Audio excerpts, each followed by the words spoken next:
bienvenidos a un nuevo programa más de Aprendo en Casa para segundo de secundaria.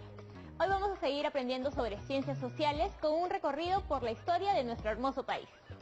Hasta el programa anterior aprendimos del gran desarrollo que logró una gran civilización heredera de los logros de sus antepasados. ¿Sabes de qué estamos hablando, verdad? Sí, del Tahuantinsuyo, que floreció gracias al aporte de las culturas que lo antecedieron. Pero en 1532 ocurrió un hecho que cambiaría de manera drástica nuestra historia. Nos referimos a la captura del Inca Atahualpa en Cajamarca. Mucho se ha dicho sobre este proceso, que si fueron 200 españoles que atacaron todo un imperio, que si fueron las armas, si fue gracias a los caballos o incluso a las enfermedades que trajeron. Para ti, ¿cuál fue la principal causa de la caída del Tahuantinsuyo? Acompáñame a averiguarlo, y como siempre, presta mucha atención a las explicaciones de los historiadores y toma nota de lo más importante. ¿Listas y listos para empezar? Muy bien, avísale a tus familiares para que aprendan juntos. Ahí va el video.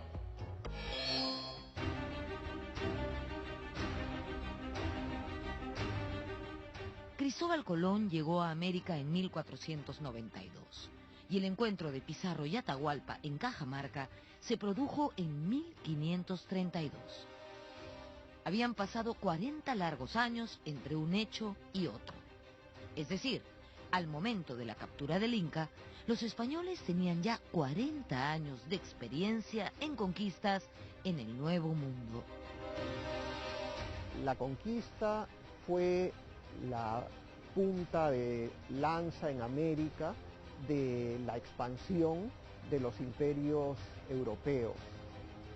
Eso quiere decir que era toda Europa que llegaba a América, primero a las Antillas, a Tierra Firme, a México, América Central y luego a Sudamérica, comenzando por el gran imperio del Tahuantinsuyo.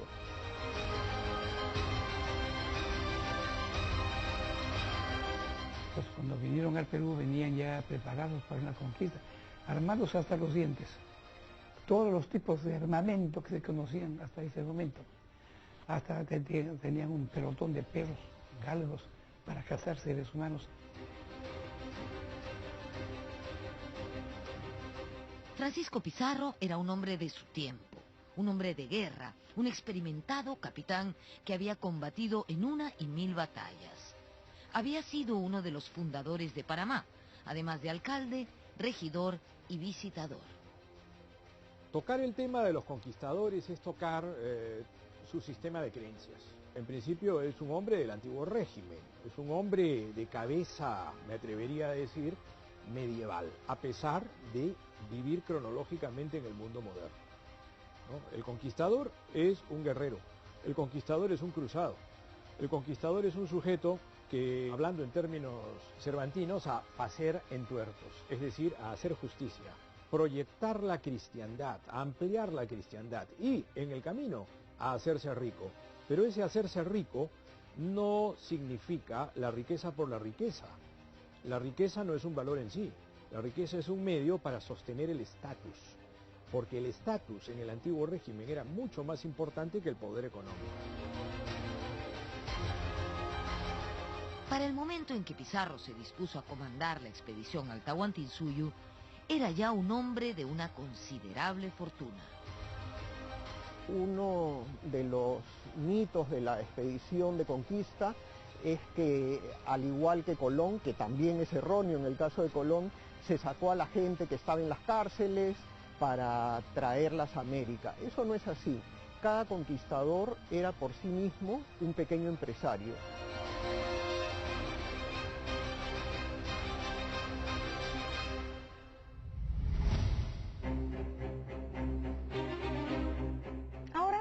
Vamos a aportar un par de datos sobre la conquista que hace tiempo se conocen en los círculos académicos, pero que no han sido suficientemente divulgados, ni siquiera en los colegios. El primero de ellos, la conquista fue una empresa privada. ¿Cómo, Norma? ¿La conquista no fue financiada por el Estado español? No, fue una empresa privada. Es cierto que el Estado español dio permisos y una suerte de concesión, pero fueron los conquistadores quienes consiguieron sus recursos, que no fueron pocos, por supuesto, ¿no? Imagínense, barcos, armas, municiones, comida para una cantidad enorme de gente durante toda esa aventura. De eso podemos deducir que los conquistadores no fueron necesariamente unos pobrecitos, no, era gente con recursos, y no solo con recursos, sino también con contactos que podían facilitarles obtener lo que ellos necesitaban. El segundo dato es el siguiente. Desde chiquitos nos han enseñado en el colegio, bueno ya, al menos a mí, que los socios de la conquista fueron tres: Francisco Pizarro, Diego de Almagro y Hernando de Luque. Al parecer, la cosa no fue tan así. Es decir, Hernando de Luque no sería un socio de la conquista, sino una suerte de testaferro. El verdadero tercer socio de esta empresa sería un acaudalado banquero español llamado Gaspar de Espinosa, que vivía en Panamá y que por alguna razón no quería figurar.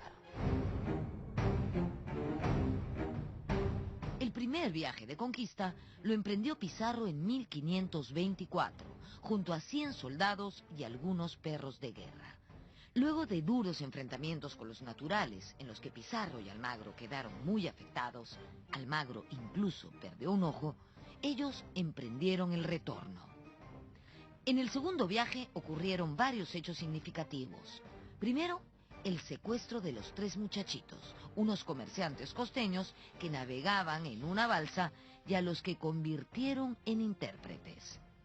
Luego, el famoso episodio de la Isla del Gallo, donde en un momento de crisis en el que toda la tropa quería desertar, Pizarro trazó una línea en el suelo para que los soldados decidieran quiénes lo acompañarían. Solo fueron 13, los 13 de la fama, los 13 de la Isla del Gallo. Era muy duro, una expedición de conquista. Es muy difícil de imaginar ahora todo lo que había que hacer. Los caminos no estaban preparados para la rueda, no eran caminos para transportar piezas de artillería que rodaban sobre ruedas. Los caminos subían a alturas que los conquistadores nunca habían remontado y volvían a bajar a los fondos de los valles, bajaban a las cejas de selva.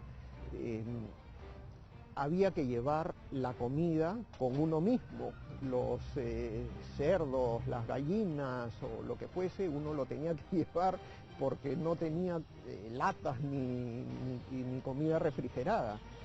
Las armaduras pesaban muchísimo y muchas veces había que llevarlas puestas porque había el peligro inminente de la guerra, del ataque. Las piezas de artillería pesaban mucho, los mosquetes había que llevarlos también cargados. Un conquistador llevaba mucho peso encima. Si tenía su caballo, el caballo era una gran inversión. Lo ayudaba en la guerra, lo ayudaba a recibir una mayor parte del botín también por el hecho de tener un caballo, pero tenía que cuidar ese caballo, alimentarlo, limpiarlo, ver que no se enferme, etcétera, cuidarlo en el mismo combate. En el Tahuantinsuyo, Huayna Cápac era el soberano y gobernaba desde Quito. En ese momento recibió noticias del segundo viaje de los españoles. Pizarro había desembarcado en Tumbes, luego había vuelto a su embarcación bajando por la costa hasta avisorar Chan Chan. Allí tomó la decisión de retornar a España para armar una expedición en toda regla. El Incario era demasiado imponente para las fuerzas que disponía entonces. Luego enfermó Huayna Cápac y su sucesor ya designado. Comenzaban a llegar las epidemias.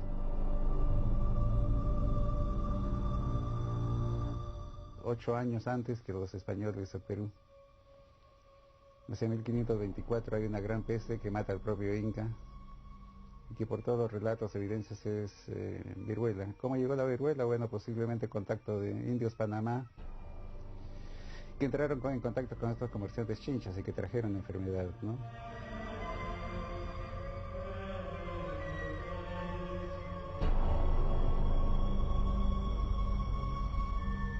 Nadie tenía defensas, por eso la muerte es tremenda, porque el imperio tenía por lo menos 12 millones de habitantes en el momento que llegan los españoles. Y en el censo que hizo Luis Rey Toledo había solamente 1,5 millones. Lo que quiere decir que en menos de 40 y 30 años desaparecieron como 10 millones de habitantes, porque morían en masa.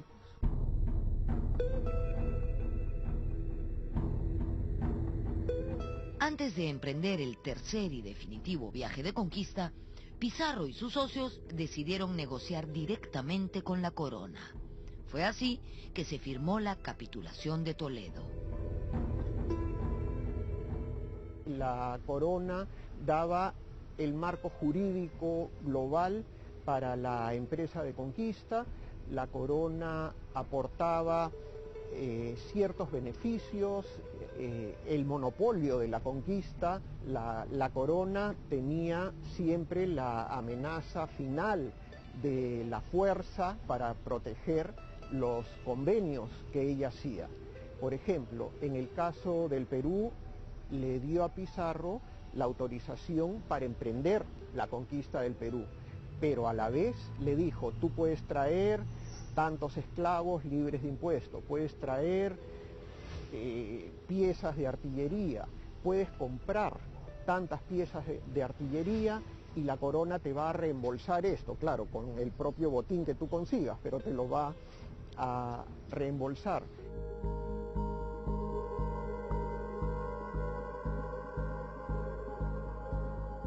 La muerte de Huayna Cápac se mantuvo en secreto. Su cuerpo fue embalsamado y traído al Cusco como si estuviera con vida, para evitar disturbios hasta que se anunciara su sucesor. Pero ustedes ya saben cómo son estas cosas, ¿no es cierto? Guarda el secreto, pero empieza uno, oye, Huayna Cápac se ha muerto, oye, Huayna Cápac se ha muerto, pero no le digas a nadie. Y al final, la noticia de la muerte de Huayna Cápac corrió como reguero de pólvora. Como una nube negra, la crisis se avecinaba sobre el imperio.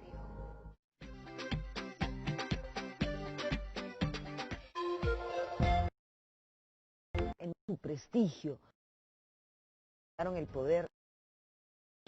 Estamos viendo Aprendo en Casa, secundaria.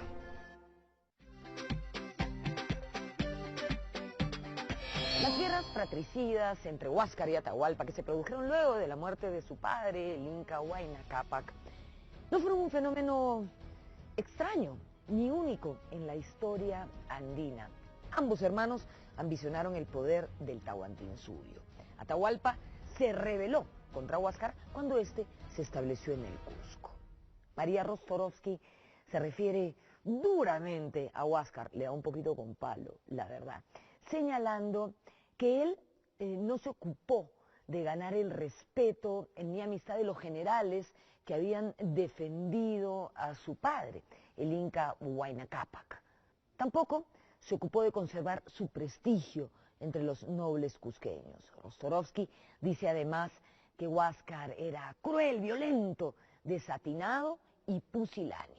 José Antonio del Busto se refería a este personaje como una suerte de playboy, no digno de llevar la corona inca. A pesar de lo duramente que nos hemos referido a Huáscar, parece ser que varias leyendas negras se tejieron en torno a este personaje.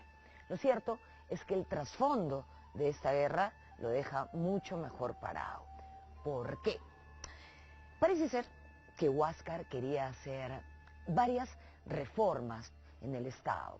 Quería restarle poder a las panacas reales. ¿Se acuerdan lo que eran las panacas reales? Las familias aristocráticas descendientes de un monarca. Bueno, las panacas habían acumulado demasiado poder, siervos y tierras que en realidad existían para rendir culto al inca. Y Huáscar quería revertir esta situación, quería quitarle poder a las panacas para fortalecer el Estado. Es decir, quería hacer una importante reforma.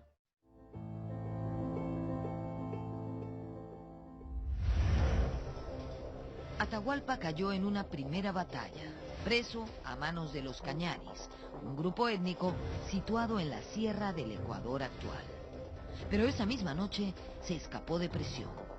Luego contaría que se había transformado en serpiente, ganando su libertad a través de los barrotes de la celda. De acuerdo a su versión, era un dios y por lo tanto era invencible. Hay todo un mundo mítico que explica acontecimientos de manera sobrenatural, y particularmente los dioses. Hay que recordar que los incas son hijos del sol, tienen atributos mágicos religiosos, ¿no? Como personajes divinos. Atahualpa logró remontar la muy cruenta guerra civil entre los incas y obtuvo una esforzada victoria. Huáscar había entregado el mando a varios generales que fueron vencidos, hasta que él mismo tomó la dirección de la guerra, y el resultado fue aún peor para su causa, pues fue hecho prisionero. Estábamos ya en el fatídico año de 1532. Estando en Cajamarca, Atahualpa fue alertado de la reaparición de los hombres barbudos que cruzaban el mar. Decidió detener su marcha triunfal al Cusco y recibir a los extranjeros que tanto habían intrigado a su padre. El Cusco estaba capturado por el general Quisquis, leal a Atahualpa, quien había desatado una feroz represión sobre el sector de la aristocracia cusqueña, fiel al Inca derrotado. En el tercer viaje de conquista, los españoles encontraron que la tierra estaba desolada por la guerra civil entre los incas y ya no percibieron ni el orden ni la amabilidad que encontraron durante el viaje anterior.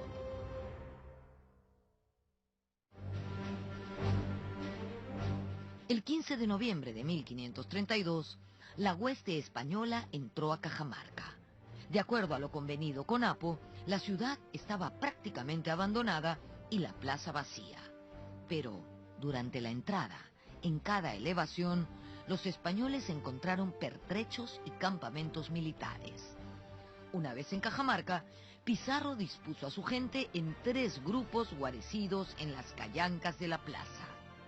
En la más espaciosa ubicó a la caballería, al mando de su hermano Hernando Pizarro y de otro Hernando, apellidado de Soto. La infantería estaba con él en otra callanca de la plaza. Luego envió una misión al mando de los 2 Hernandos para entrevistarse con Atahualpa e invitarlo a venir a conversar a la plaza. Los jinetes viajaron a los baños del Inca, donde Atahualpa tenía su campamento real. Allí los recibió sentado en una alfombra. Los indios colocaron una cortina entre él y los españoles. El Inca permaneció con la cabeza mirando al suelo, no les dirigió ni una mirada. De Soto intentó asustar a Atahualpa, haciendo unas cabriolas con su caballo, pero el Inca ni se inmutó. Quien resultó sorprendido fue el propio De Soto.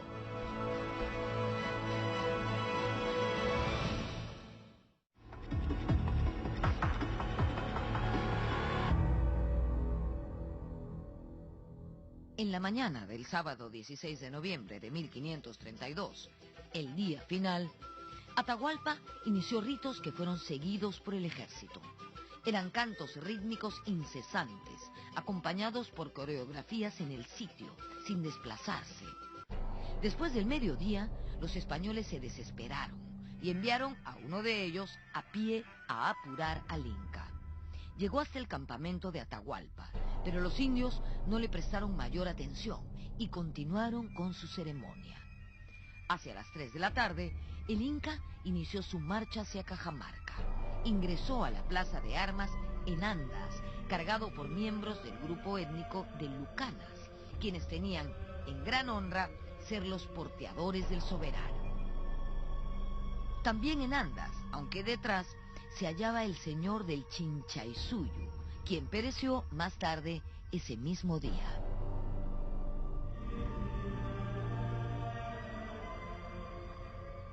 Delante del anda de Atahualpa iban unos indios que recogían todo guijarro del camino, para que el Inca marchase sobre suelo parejo sin incomodidades.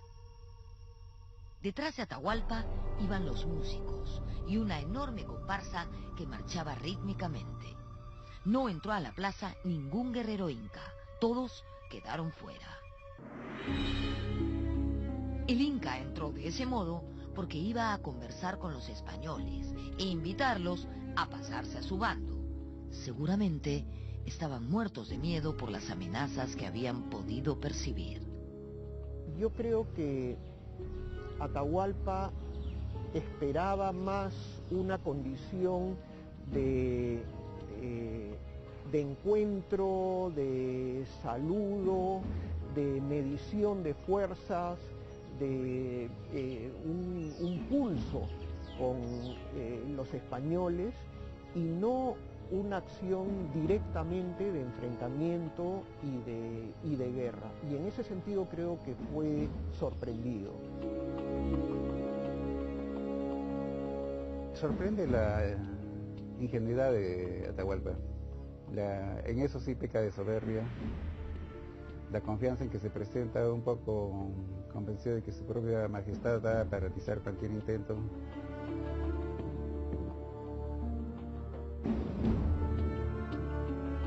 El Inca bajó con miles de hombres, pero no eran soldados, no eran guerreros, no estaban armados. Todos los testimonios así lo dicen. Se trataba de músicos, danzantes, bailarines. Atahualpa entró a la plaza de Cajamarca como si fuese a un ritual, a una celebración. Y qué mayor prueba de valor de su parte que bajar sin guerreros y hacer correr a los barbudos. Atahualpa ingresó a un baile ritual, a una ceremonia del poder, creyendo que una banda de infelices no podría hacerle daño. Sin un solo guerrero, sin un solo guardia armado, rodeado de arlequines, de payasos, saltimbanques, músicos y los Inhapchaki. El deseo era hacer correr a los barbudos de estadio lleno. Pero, ¿qué pasó? Cuando Atahualpa llegó a la plaza, se sorprendió al encontrarla vacía. Los españoles decidieron jugarse el todo por el todo, vencer o morir. Al parecer, Atahualpa se encontraba confiado en una fácil victoria y pagaría muy caro el error de subestimar a su enemigo. Cuando Atahualpa llegó montado en su litera, se ubicó en la abarrotada plaza para saludar a los barbudos visitantes y salió a su encuentro el padre dominico Fray Vicente de Valverde, quien con Biblia en mano comenzó a contarle a Atahualpa las verdades de la fe cristiana. Estoy segura que todos deben saber lo que pasó, ¿no? Pero lo voy a contar de todas maneras. ¿Qué hizo Atahualpa? Agarró la Biblia, este objeto extraño, lo miró, lo observó, lo sopesó, se lo puso en la oreja para ver si sonaba algo y como no encontró en esto ningún interés, arrojó la Biblia al suelo. Indignado, el padre dominico arengó a las tropas españolas que se encontraban escondidas en los alrededores al grito de Santiago a ellos. Secuestro, el primer interesado en la salud del secuestrado es el secuestrador.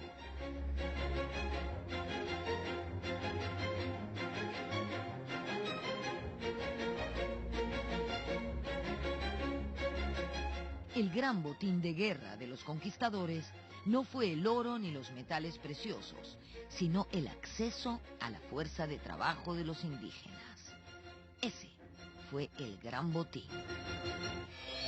¿Qué te pareció el video? A mí me pareció muy interesante y revelador. Es algo que debemos conocer todas las peruanas y peruanos.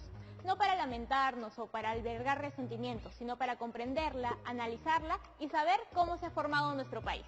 Al fin y al cabo, muchos procesos históricos tienen causas diversas y complejas, y muchos problemas del presente tienen sus orígenes en el pasado.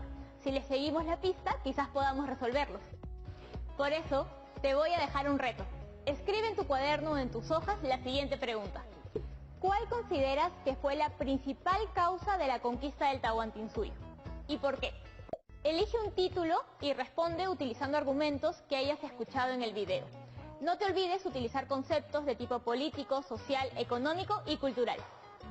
Recuerda también que esta pregunta necesita argumentos y toma de posición. Tu posición, así que no la estés buscando en redes sociales, ¿ah? Muy bien, ahora sí, a trabajar. Y no te olvides de archivar tu texto en tu portafolio, que será la evidencia de tu aprendizaje. No te olvides de seguir cuidándote en estos tiempos de pandemia. A lavarse las manos y nos vemos en el próximo episodio.